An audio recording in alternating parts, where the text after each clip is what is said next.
Hola, bienvenidos a esta nueva entrega de Siemer. Hoy vamos a hablar de hipernatremia, entonces vamos a entrar en materia. Se conoce como hipernatremia todo sodio por encima de 145 milimoles por litro. De allí para arriba puede ser leve, moderada, severa o extrema, que ya lo vamos a ver más adelante en cuanto a los rangos y las clasificaciones.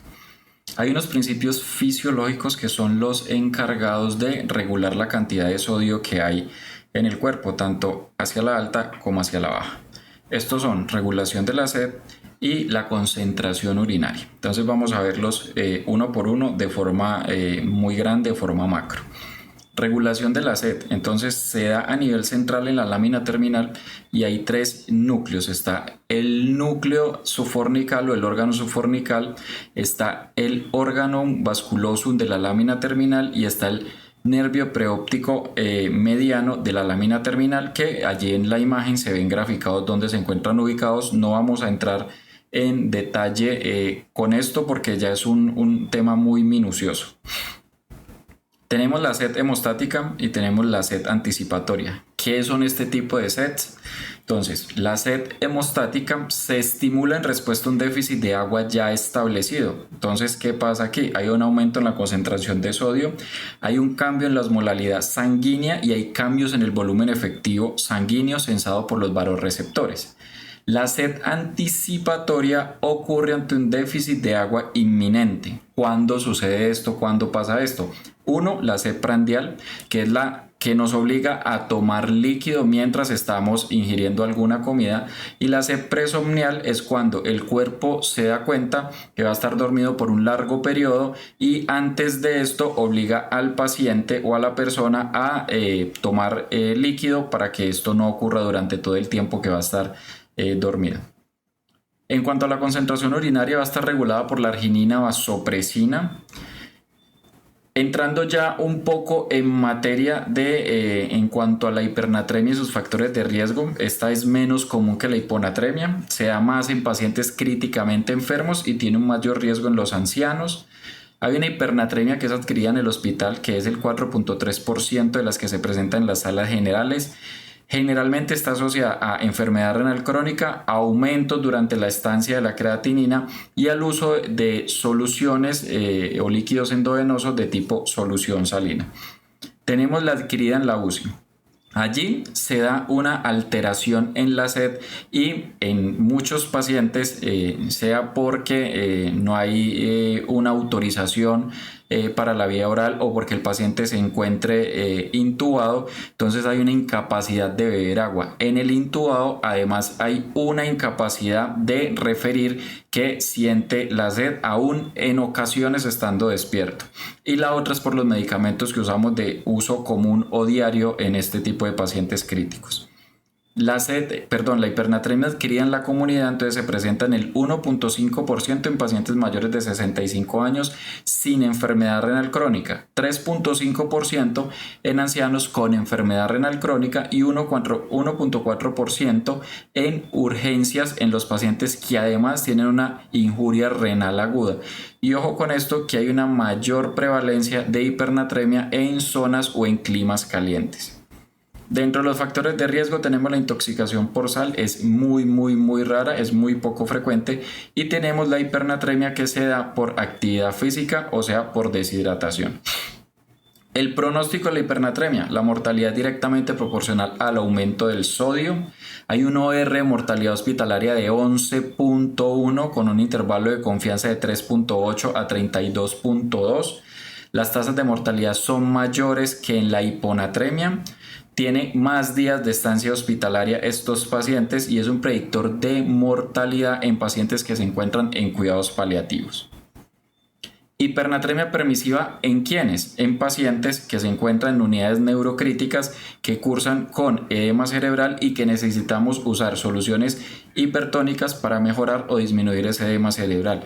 Límite de seguridad o rango de seguridad, concentración de sodio sérico de 150 a 155. Por un tiempo prudencial no menos de allí, por un tiempo prudencial no más de allí. En cuanto a la diabetes insípida, ¿qué tenemos? Básicamente es una poliuria hipotónica. La central es la más común. También tenemos la de origen nefrogénico o la gestacional, que es muy rara. El diagnóstico de esta se basa en medir osmolaridad urinaria y en medir el volumen urinario. Entonces tenemos varios aspectos que los vemos allí en la gráfica, y es que hay una disminución de la liberación de arginina vasopresina desde la pituitaria. ¿En quiénes se presenta esto? En los pacientes con diabetes insípida de origen central y en pacientes que cursan con polidipsia primaria, que se da por ingesta excesiva de líquidos. También podemos tener una resistencia renal a la arginina vasopresina sérica, que es básicamente a grandes rasgos el mecanismo de por qué se presenta la diabetes insípida de origen nefrogénico. Tenemos un aumento en la degradación de la arginina vasopresina. ¿En quiénes? En las pacientes que cursan con diabetes insípida gestacional, y esto porque hay una actividad excesiva de la vasopresinasa placentaria, que lo que hace es degradar la arginina vasopresina circulante. Todas estas cosas finalmente nos van a llevar a una disminución en la reabsorción de agua libre y a un aumento de la diuresis libre de solutos. Signos y síntomas de la hipernatremia: principalmente alteraciones cognitivas o a nivel del sistema nervioso central. Entonces vamos a tener letargia, obnubilación, confusión, lenguaje anormal o disartria, irritabilidad, convulsiones, nistagmus, movimientos mioclónicos, espasticidad muscular. El paciente puede cursar con déficit neurológico focal, puede tener náusea o vómito. Signos de depresión de volumen o deshidratación. Entonces tenemos cambios ortostáticos de la presión, taquicardia, oliguria, mucosas secas, piel seca, axilas secas y sed intensa. Y otros hallazgos clínicos puede ser pérdida de peso, debilidad generalizada, fiebre y respiración laboriosa o alteraciones en el patrón respiratorio. ¿Cómo la vamos a clasificar? Hay 3 criterios grandes de clasificación, y es la concentración absoluta de sodio sérico, que puede ser leve de 146 a 150, moderada de 151 a 155, severa mayor de 155 y extrema mayor de 190. De acuerdo al tiempo de evolución en hiponatremia y en hipernatremia, el número clave es 48. De 48 horas hacia atrás, entonces decimos que es una hipernatremia aguda. De 48 horas o más hacia adelante, decimos que es una hipernatremia crónica.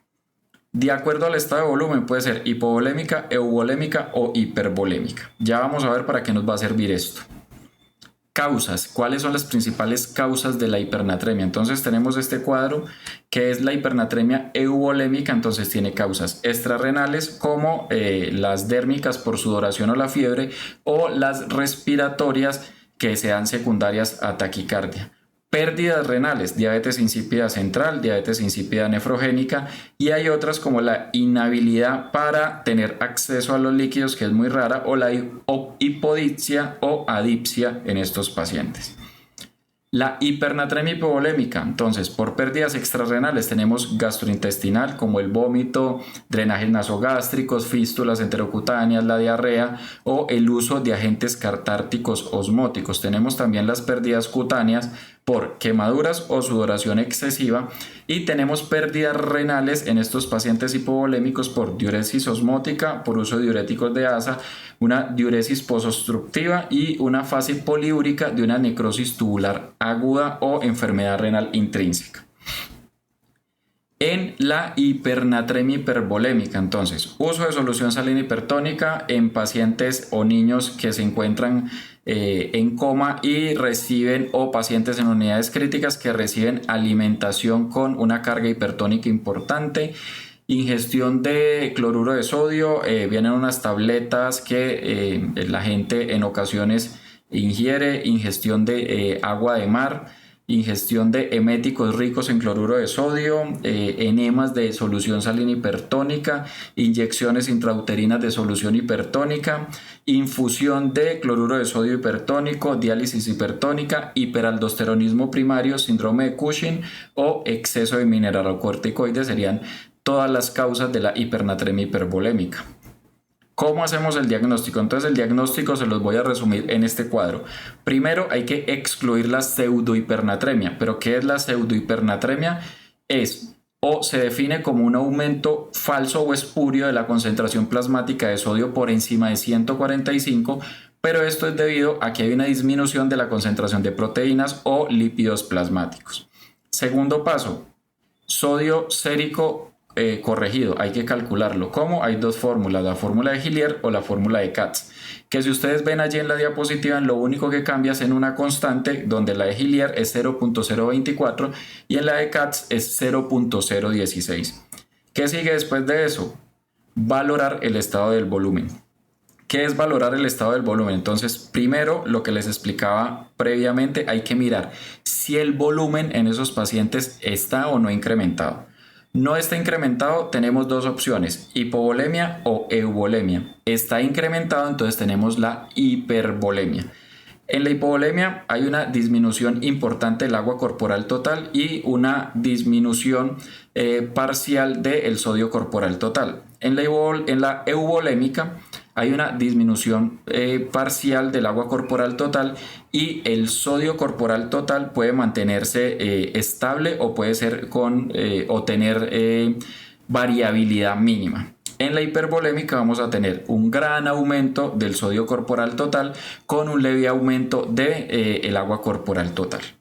¿Qué sigue después de allí? Medir el sodio urinario. Entonces, sodio urinario mayor de 20, entonces tenemos paciente hipovolémico con sodio urinario mayor de 20, entonces nos vamos ya al quinto punto, que es mirar si tiene pérdidas renales o extrarrenales. Entonces retomemos, valoración del estado de volumen punto 3, no está aumentado, paciente hipovolémico, sodio urinario mayor de 20, entonces asumimos pérdidas renales donde vamos a tener una osmolaridad urinaria elevada y esto puede ser por uso de diuréticos de asa o diuréticos osmóticos, por causas post-obstructivas o por enfermedad renal intrínseca. Volvemos otra vez, valoración del estado de volumen, no está aumentado, el paciente está hipovolémico, pero el sodio urinario es menor de 20.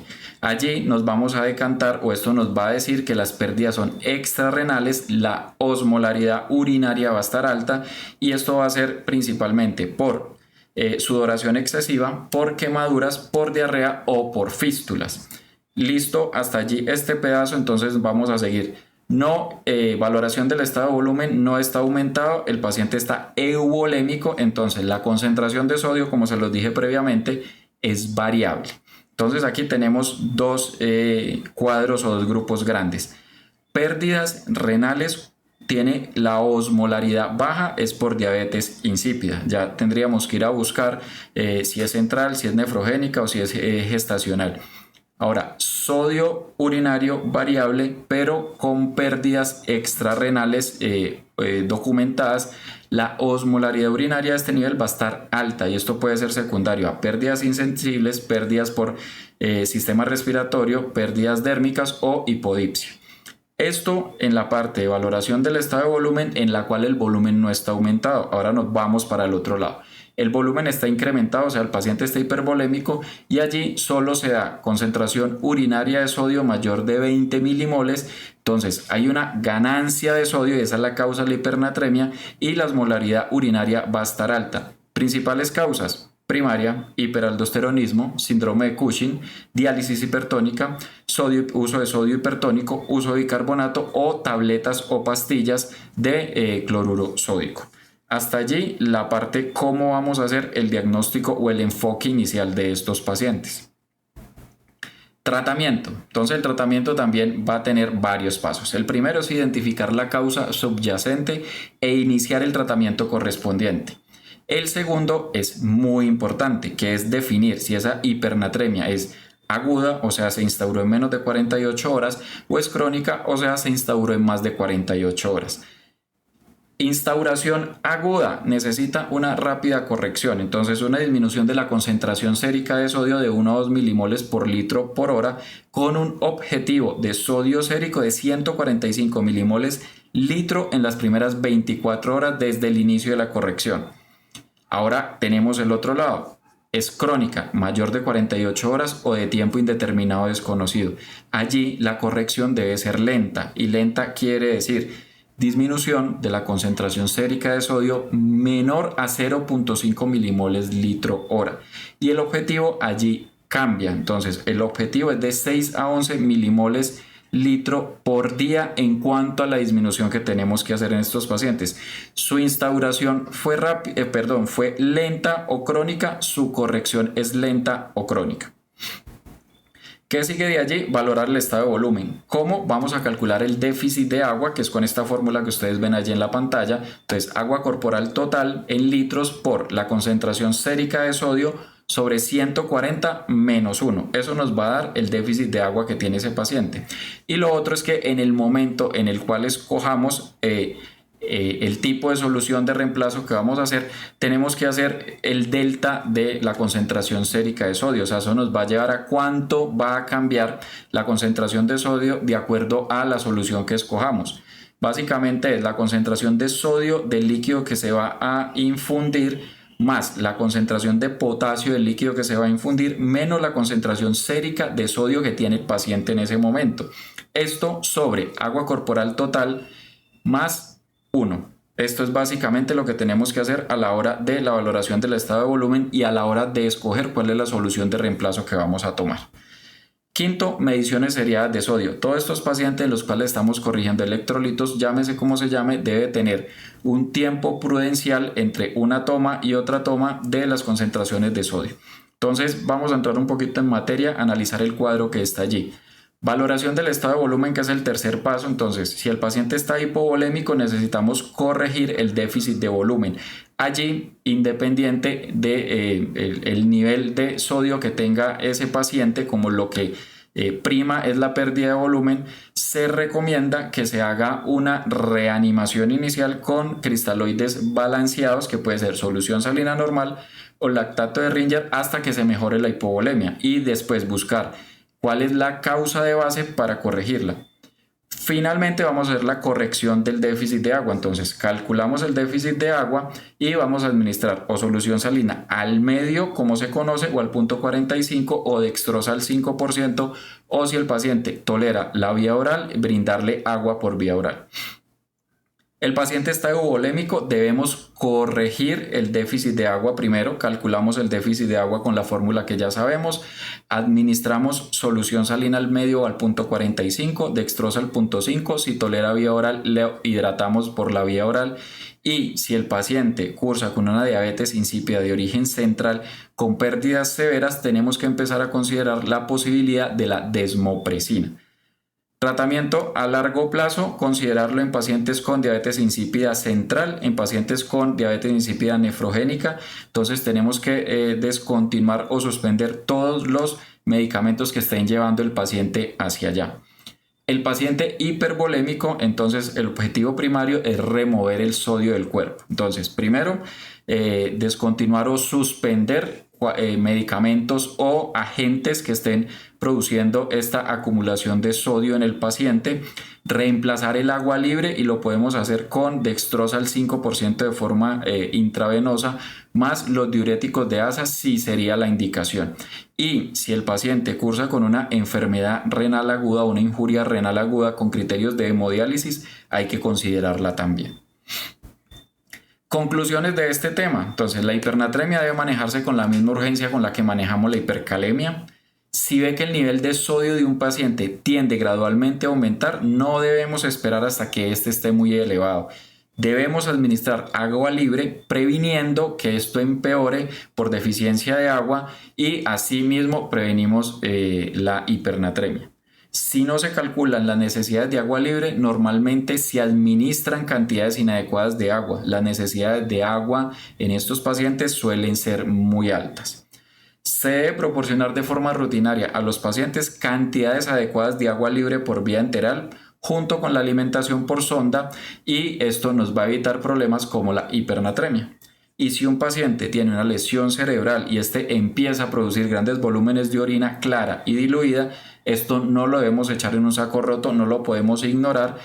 Debemos hacer un control estricto y juicioso de electrolitos y considerar la posibilidad de una diabetes insípida central.